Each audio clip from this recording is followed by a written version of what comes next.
Winnipeg has now appointed Dean Chynoweth and Davis Payne as new assistant coaches. Find out what they'll be doing for the Jets and what we can expect from them on tonight's episode of Locked On Winnipeg Jets.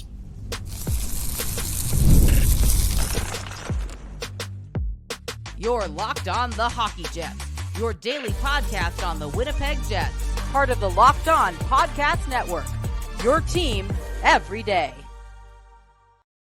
Hey friends, and welcome to tonight's episode of Locked On Winnipeg Jets, part of the Locked On Podcast Network, your team every day. Every day, thank you so much for joining us on tonight's episode. I'm Harrison Lee, an avid Winnipeg Jets fan and an online podcaster. You can follow my Twitter at HLivingLoco and at LO_Winnipeg Jets. If you enjoy what you're hearing, be sure to like, follow, and subscribe on all of your favorite podcasting platforms. Doing so is always free of charge and ensures you never miss another episode. Most of all, though, we just love and appreciate your support.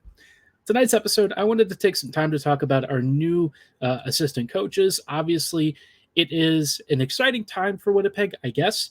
I think I've had a hard time getting a read on these two particular hires, in part because one has a reasonably good track record recently, and the other is kind of an unknown. The recent history doesn't look great, but, you know, if we're talking about Davis Payne's recent coaching record as a power play coach, it's kind of hard to really fault him too much for the Ottawa Senators having lots of upheaval and chaos. So I don't know how much is him, but, you know, we'll talk about that in a little bit. Before we dive into our two new hires, just wanted to let you know that tonight's episode is brought to you by FanDuel. Download the FanDuel app and make every moment more, because right now new customers can get $200 in bonus bets with any winning $5 bet. That's $200 in bonus bets with any winning $5 bet. Visit FanDuel.com/lockedon to get started. Now, like I said, the Jets have hired Dean Chynoweth and Davis Payne. And Chynoweth, I think, is probably the most interesting of the two. Dean comes from the Toronto Maple Leafs from the past few years. And in his first couple of seasons, he had like an 8th ranked and 12th ranked PK. And honestly, if you look at the percentages, they were both above 80, which is pretty nice. If you're talking about a guy who's well above league average for the PK, that seems like it's pretty reliable. And certainly he leaned on guys like Brody and Kampf and a few others, which I think the Jets have relatively comparable players on our PK unit. I think, you know, Sandberg probably compares pretty favorably to who they were using on their blue line. And in terms of our depth forwards, we've got guys like Gustafson and Iafallo and a few others who could probably do the PKing work really well up front. I think my only question with Chynoweth is, you know, will he be able to adjust to the Jets' lack of D depth once you get past guys like Morrissey, DeMello, and Sandberg, right? Because the rest of our blue line is not super mobile. I don't know if they're going to be great PKers, and it's a particular skill that really focuses on zone clearances and exits, which the Jets have traditionally struggled with, whether it's on the PK, even on the power play, or on, you know, 5v5 play. So it doesn't really matter. It's just a skill the Jets are generally lacking, and I'm curious to know what Chynoweth's adjustments are going to be. Now, I did see something interesting from Sean Reynolds earlier today on Twitter. He suggested that he felt Winnipeg's PK was aggressive, which is the first time I've really seen anyone call the Jets' PK aggressive. Almost anyone you ask suggests it's the opposite, and I'm in that camp. I think Winnipeg is actually far too passive. Not that being aggressive is always the best route, but I think at some point you do have to pressure puck carriers, close down those gaps, and try and adjust, because otherwise what you end up doing is chasing the puck carrier almost blindly and then scrambling to recover, and the Jets just don't do that very well. Their lack of pressure leads them to try and shift the diamond over, and oftentimes just exposes how little coverage the Jets actually have in the slot and on the faceoff circle areas and along the half wall. And, you know, most opposing teams have their way with the Jets PK. And that's before you even get to the point shots that seem to be a really big problem for the Jets. So hopefully, you know, Chynoweth comes in and is able to institute some more stability and also help the Jets deny zone entries. That's something that Winnipeg really struggled with, and it was one of apparently one of the worst among most teams out there. Garrett Holt does a lot of stats tracking, and I know folks have mixed opinions on his work, but he does really great analysis. And when it comes to identifying, like, you know, the micro tracking stuff, right? This is where you can start to see some really big patterns. And I think one of Winnipeg's biggest patterns is that their PK just isn't aggressive enough. So if Chynoweth comes in and is able to get the Jets at at least average or above average, that is a massive win. The Jets have not had a good PK since the 1 year with Arniel, and even before then, they struggled, under Maurice and other coaches. So this could be a great hire. The Davis Payne one, I don't know how I feel about it, right? Because it's hard to get a read on Davis's power play structure. I'll need to kind of watch some of the Sens tape at some point and see if I can pinpoint why for the last 3 to 4 years they've had one above average power play season. Most times their power play is hovering around 16 to 18%, which league average is like 20 most years. That's not great. I think this past season or the year before, it was at like 23%. So it was fairly above average, but it was probably not like a super great power play overall. And I don't know if it's a lack of talent. I don't know if it's the instability organizationally. I really can't point to why it's varied so much, but it's generally been this above or this below average. Because when you look at the shooters on that team, they've got some really great finishing talent. I know the Sens are a funny team, and they've kind of been the meme of the league for years now. But I feel like in terms of scoring prowess, especially with the man advantage, they've got some legit shooters to work with. I mean, you've got Giroux, Stützle, a few other guys who I think could probably fit the bill. I mean, it's not like a terrible unit, or at least on paper it shouldn't be. So I'd be curious to know if it's a lack of like puck rotation. Is it slow movement? Is it not a good power play quarterback? I don't know. So it's gonna be some work for me to dig into. And with the Sens being who they are the past few years, I just don't know if I'm going to be able to trust every result that comes out of this, because Ottawa has not been good for a while. They've had really rough power plays, rough PKs, rough even strength play, just a bad team in general. So I don't know if I feel like super confident in what I'm going to see here once I start digging, but the on paper numbers, okay, they don't look great. I don't want to say that they're awful, but like they're pretty bad. I have to be honest. I don't know how I feel about it. If you look at the Buffalo Sabres power play, which I think manned somewhere in the last couple of years, like I think prior to like 2019, he was running it for a couple of seasons. It's not like the absolute worst. I think they've had like an okay power play, or actually in some seasons well above average when they still had Eichel, but then you had years where they were just below average. So I don't know, right? It's hard to say. They had one season again where they had like a 24% conversion rate, and then years where they were at like 19 or 20%. So I don't know what to really think here.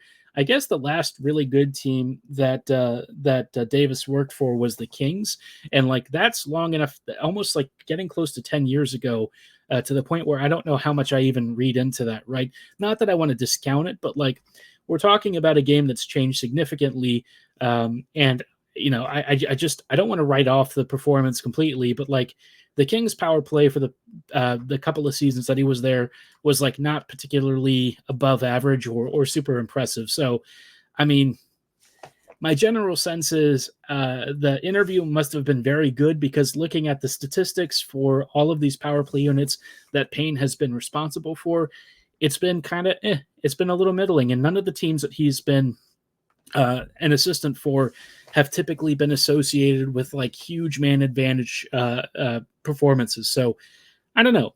We'll see how that goes. I'm not going to say it's going to be terrible. Supposedly he's had top 10 power plays along the way. Curious to know if that's at the NHL level or if it's more in the lower level.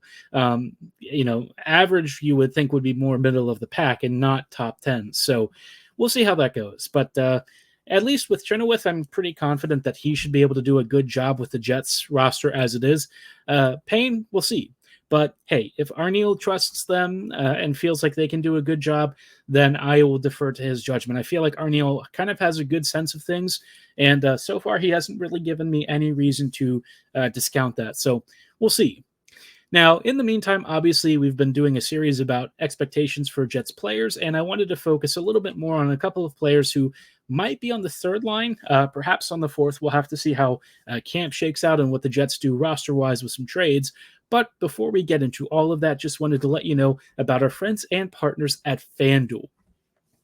Summertime means baseball and the Stanley Cup Finals. The NBA Finals just finished, and of course, you've now got Euros 2024. And if you're interested in betting at all, you can bet all of these wonderful sports and so much more on FanDuel.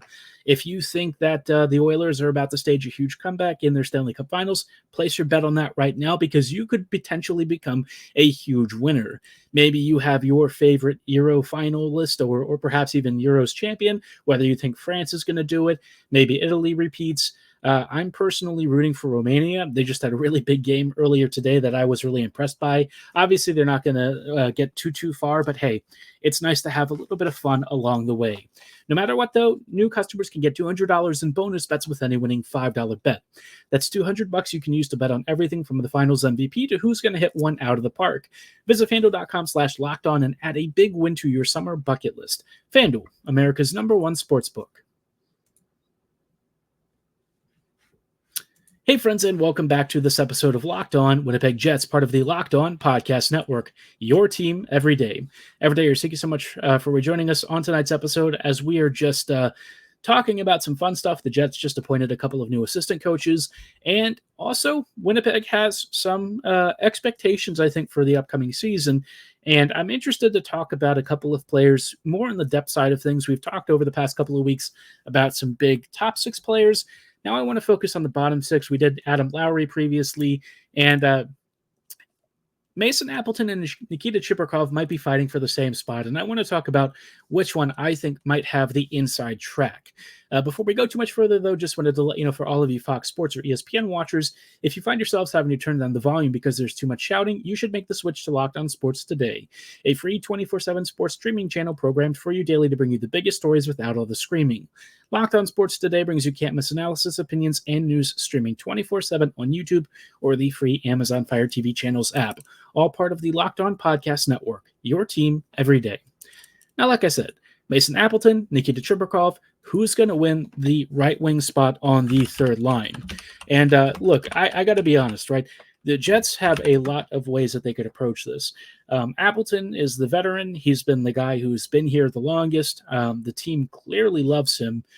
But the thing with Appleton is that barring this past season and 1 year in 2020, he's always been around a 15-point sort of player, and he actually eats up quite a few minutes. He played like 16 minutes over the past 3 seasons, and while a couple of these years have been significantly shortened for him, generally speaking, you're looking at around like a third of a point per game or so, and like this past year, he had pretty respectable numbers, and I think he was a nice member of the third line, especially once Niederreiter and Lowry really started clicking. But the thing with him that I always feel is that there's something slightly missing with his game. When he was brought on several years ago, several years now, I know we're talking like a dude who's only been around for like 7 seasons. Holy cow. The time really does fly by, man. Sometimes it still strikes you as like a little bit crazy when you think about that. You know, a player who's been a drafted guy and has actually come back to the Jets within the past few years. I think with Appleton, once he left the Jets, he wasn't quite the same when he came back. This year, I think that there was a decent recovery to form, and he had like a career year points-wise. But if you look at some of the underlying numbers and how he was getting some of these points, it wasn't quite as impressive as I think we were hoping for. When he was drafted and essentially started playing for the Jets, I thought you had your Andrew Copp replacement, a guy who'd be able to man the middle, who had enough skill to be a versatile player and can kind of move into multiple positions, but also provide, nice two-way stability and some scoring touch. And I thought, great, here's your guy who's going to be your Copp replacement for the future. But I think where Copp did a lot of heavy lifting for the Jets, I've yet to really see that with Appleton. As like a complimentary winger, I think he's done a really nice job. But I think something in his game just feels like it is slightly lacking. Maybe it's, the opportunities that he's had on goal to try and convert those. And it's not like, 36 points this year is anything to sniff at. That's pretty darn good. In fact, that's great for a third liner. Where I sort of wonder is, with the chances that he's converted on and some of the lack of finishing alongside his teammates, I just wonder if you could add a more dynamic presence there. And that's why I've kind of looked at Chibrikov. There's also sort of the contractual reality that Appleton's making a fair chunk of cash. And as like a trade chip, he might have pretty decent value. Not that the Jets are really eager to dump Appleton, but he is in the last year of his deal. And I think for what Winnipeg is going to ask for, out of him, like, I think that they would get reasonable value on his contract, but I think for Winnipeg's needs in the bottom six, it's probably time to start adding a little bit more dynamic skill and playmaking ability. And that's where I feel like Appleton maybe lacks a little bit, right? He's not like a Stankoven. I sort of look at him as more of the Lowry type, who's very good at what he does, but maybe lacks that extra explosiveness that could add that tertiary real scoring depth that's even better. And again, Appleton put up like 36 points this year. So you're probably sitting there like, well, what more could you possibly ask for? And I think the biggest thing with him is that I feel like you could get even more out of that position. That line plays a lot of minutes. They've been given some really hard matchups. And if you add like a Chibrikov, right, would you get more explosiveness out of it? And that's where I'm kind of at. It's a tough call because you could run into a situation where maybe Appleton's forechecking ability is part of what makes that line really tick. If you mess with the chemistry, do you fall away from what makes them great? I don't know. I think it's a legit question. I think that there's reason to be suspicious of making adjustments there. But the other part of me has seen moments where Appleton, if he had an extra layer of finishing talent or ability, might be able to take advantage of a few more chances that Lowry and Niederreiter were setting up. Not that he did poorly at all this year. He was great. So again, it's kind of trying to find improvements in the margins. And that's something that I think Arneal preached about a lot, is you need to get 5 to 10% better. And doing that means some really tough choices. Now, with Appleton, I'm not really saying that the Jets should necessarily get rid of him. I almost wonder if, should you move Iafallo, because Iafallo's cap hit's pretty large, if you put him on the fourth line, would that be the worst outcome? Absolutely not. Look, he is making like 2.75 actually a little more than that, I think. And, it's not cheap, right? I mean, that's a reasonable cap hit that you're talking about for a guy who would be conceivably playing either third or perhaps fourth line minutes.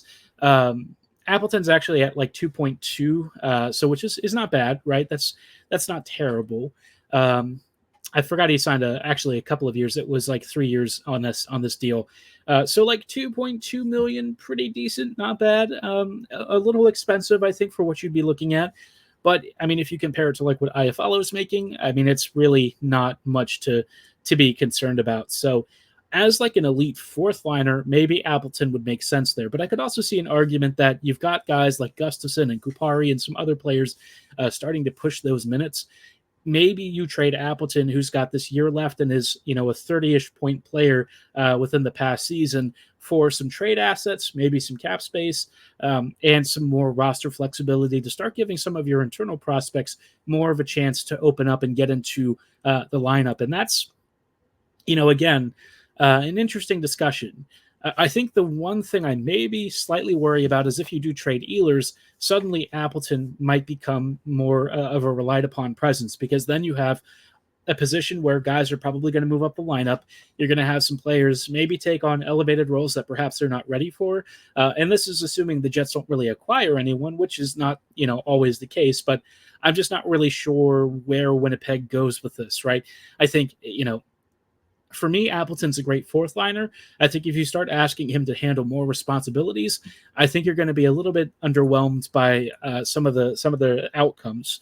I think he's done really well in the role that he's been asked to play, but now it's about the Jets finding that extra little bit and squeezing out even more scoring potential. So that's why I've kind of wanted to focus a little bit here on Chibrikov, because like Chibrikov kind of came out of nowhere for a lot of fans. I think some of us were eager to see what he could do because you looked at his Russian record, and of course the KHL numbers probably don't jump off the page, but the thing that you have to understand with the KHL is that the way that they use rookies and young players tends not to be the best for their overall development. But at the lower levels, whether it was the VHL or MHL, Chibrikov was kind of popping off. And this past year, he exploded with the Moose.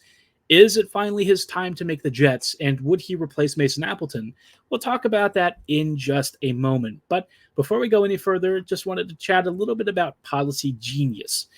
A lot of life is unpredictable, but a good life insurance plan gives your family a financial safety net to protect yourself against some of the unknowns. As somebody who has been to the hospital multiple times for my own dumb decisions, can confirm having insurance is really important. And sometimes you run into situations where you have a much more life-altering circumstance and you have to have life insurance. Policy Genius is the country's leading online insurance marketplace and makes choosing the right policy for your family easy and quick. With Policy Genius, you can find life insurance policies that start at just $292 per year for $1 million of coverage. Some options are 100% online and let you avoid unnecessary medical exams. I think a lot of us often kind of get lost in the details. There's lots of jargon in policies, and when you're getting tons of quotes and offers, you need somebody to help you sift through all of it. That's why Policy Genius is here to help with their team of experts who can walk you through step-by-step all of America's top insurers and their offers. And of course, they have no incentive to recommend one insurer over another, so you can be sure that the insurance quote that you're getting fits your needs, exactly what you're looking for, or as best as it can fit. They have thousands of 5-star reviews on Google and Trustpilot from customers who have found insurance plans that work for them, and they can find one that works for you too. Get peace of mind by finding the right life insurance with Policy Genius. Head to policygenius.com or click the link in the description to get your free life insurance quotes and see how much you could save.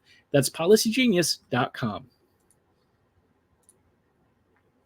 Hey friends, and welcome back to tonight's episode of Locked On Winnipeg Jets, part of the Locked On Podcast Network, your team every day. Every day, thank you so much for joining us on tonight's closing thoughts as we're just chatting about, a couple of positions for the Jets to sort out in their bottom six. Obviously, we just mentioned Mason Appleton, who plays both center and wing, although predominantly the past few years he's been a winger, and specifically the third right wing spot, I think, has been where he's made his real bread and butter. And I've been talking about maybe that needing to change slightly, because as much as I think Appleton has done a very solid and at times even great job in this position, I think Winnipeg is maybe looking for a little more explosiveness. If you look at the Dallas Stars and how they were built, you had some crazy center depth, and then you had Stankoven filling in the margins where he was able to really add some serious pop, some dynamism, and that extra layer of depth that I think a team like Winnipeg was kind of lacking. He's really explosive, and I think the Jets really would have loved to have had something like Stankoven in their own bottom six. And when you think about it, Logan's performance overall this season was maybe not, enough to sort of blow the doors off, but 14 points in 24 games, playing around 14-ish minutes a night as a first-year rookie is very impressive. I think when you kind of factor in how the Stars are built overall and what sort of role Stankoven was asked to play, I think it shows that he has already hit the ground running at the pro level. And for the Stars, it was basically free found money. I mean, he kind of served as your own internal rental, only he's not a rental. He's a player that you've got the rights for many, many years to come. And so I think the Jets are kind of looking for something similar. And guess what? They might actually have that in Nikita Chibrikov. Chibrikov, like I said just a little bit ago, sort of exploded from not necessarily nowhere, but I think for a lot of folks, kind of caught them off guard. I know he certainly caught me off guard with just how easy it was for him to adapt to the North American game. And I don't think it was easy. I'm sure that there was a huge learning curve. I'm sure it was very difficult, but he made it look relatively straightforward. I mean, he immediately came into the league. Not long after that, started showcasing some really elite skill and playmaking ability. And this year, he finished the season with the Moose at 47 points in 70 games, which for a first-year North American rookie is fantastic. Lambert, of course, led the way with 55 points, which I'm telling you, man, Brad is going to be something for this team. I have a lot of confidence and a lot of faith. I really do think he's going to be, for many teams, the one that really got away. But Chibrikov really shouldn't be looked at as much less. In fact, I think he's almost right up there with Brad. Nikita is like phenomenally skilled, and I think you saw that in preseason last year when he just sort of had this dynamism and skill, but also a relentless motor. He loves grinding in the corners. He loves trying to force turnovers. He loves being an absolute pest along the walls, and that's where I think he's going to really make his money. Because he has that extra vision and that extra passing ability to make plays that a lot of other players in bottom six units simply don't make, I think it just makes him such a unique, versatile threat that the Jets are going to absolutely love. And what's great is that he can play on both wings, so you've got some versatility there. I'm very curious to know what his season is going to be like because he's got some really creative stick handling, and I really feel like he's got the vision and spatial awareness to be an ever-present threat around the face-off circles. He's also 21. He's very young, and he likes to move at about 1 million miles a minute. I'm almost wondering, with how the Jets roster could potentially shake out this year, if maybe he gets a faster top six look than I was originally anticipating. Because assuming the Jets trade Ehlers, could you see a situation where you have like Lambert, Scheifele, and Velarde or something with Connor, maybe Perfetti, and like a Chibrikov? I think it's risky, and I think that there's some inherent flaws to the way that team would look. But I mean, there's some stuff that I think is interesting and some real food for thought, right? It's going to depend on what the Jets do with some of their roster players and who they acquire, because I feel like they probably need at least one more forward coming out of all of this. I think that they're looking for roster players back in exchange for Ehlers, but I would imagine that's going to come more on the D side. I don't know that the Jets are going to be picking up any forwards in that deal. I could be wrong. If there is a forward coming back, it's probably more like a middle six or bottom six piece. So this is where you do really have the potential for some of your kids to get a real shot to stake a claim at a top level spot. Now, again, I do think that is asking a lot of both Brad and Nikita. Not that they can't do it. I just think for your first real NHL season, you probably need to temper your expectations a bit. And I think Arneal's going to be patient with them and not necessarily throw them into the deep end. I could see them both getting sheltered minutes early, and maybe they run some of the veterans up front instead. So I don't know. It's a weird situation, a weird state, because Winnipeg, quite frankly, doesn't have a lot of scoring depth right now, especially with Ehlers potentially gone. And so you've got to kind of make the most of what you're working with, but you also don't want to submarine the confidence of some of your bright young stars who are going to be players you probably build around in the future. Thankfully, Winnipeg does have a pretty reasonable cast of supporting talent. I think that there's guys like Barron who could probably stand to see an increased role next year. You've got Nemesnikov, who has already proven to be a really savvy veteran. Iafallo, I think, has probably been one of the few that's really underwhelmed me, and I was just disappointed because I saw what he did for the Kings, and I thought that he would be able to translate it with the Jets, and it's just never really happened. So, interesting offseason. I think Winnipeg is going to also maybe give a look to Christian Reichel. Not a name that I think a lot of people have really circled because Reichel hasn't really, I don't think he's really like exploded, perhaps. Maybe that's not the right way to say it. I feel like he's maybe not taken like a dominant role at the AHL level, but he did have 42 points or so last season. I think that he is a real candidate to get a spot out of camp for the Jets to maybe save some cap space. And so maybe this is where you can start to think about, maybe rotating some guys and giving Chibrikov and Lambert some sheltered minutes. I don't know. This is a real puzzle, I think, for Winnipeg to sort through. I think on paper there's easy solutions, but I think in practice it's going to be rocky, and I think we're going to have to set ourselves up for some modest expectations as the Jets go through growing pains, especially with all of these young kids who haven't really played at this level of hockey before, and they had one game that looked great, but against top-level competition, what's going to happen, right? You got to give them some allowance for some mistakes. So we'll see how all of that goes, but all I'm thinking about is that I am actually pretty excited about next year. I think the team is starting to recognize some of the big skill sets that they're lacking, and if the Jets make a really big play ahead of the draft, could be interesting. We'll talk about all of that as we start getting closer to the draft. in future episodes. But for tonight's show, that's going to be all the time that we have.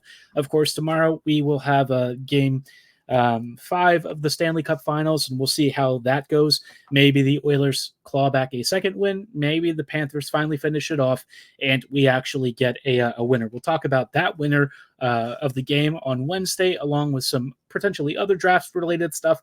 But like I said, for tonight's show, that's all the time that we have. Thanks so much for listening and making Locked On Jets your first listen of the day every day. Be sure to like, follow, and subscribe. And as always, have a great night, and go Jets go.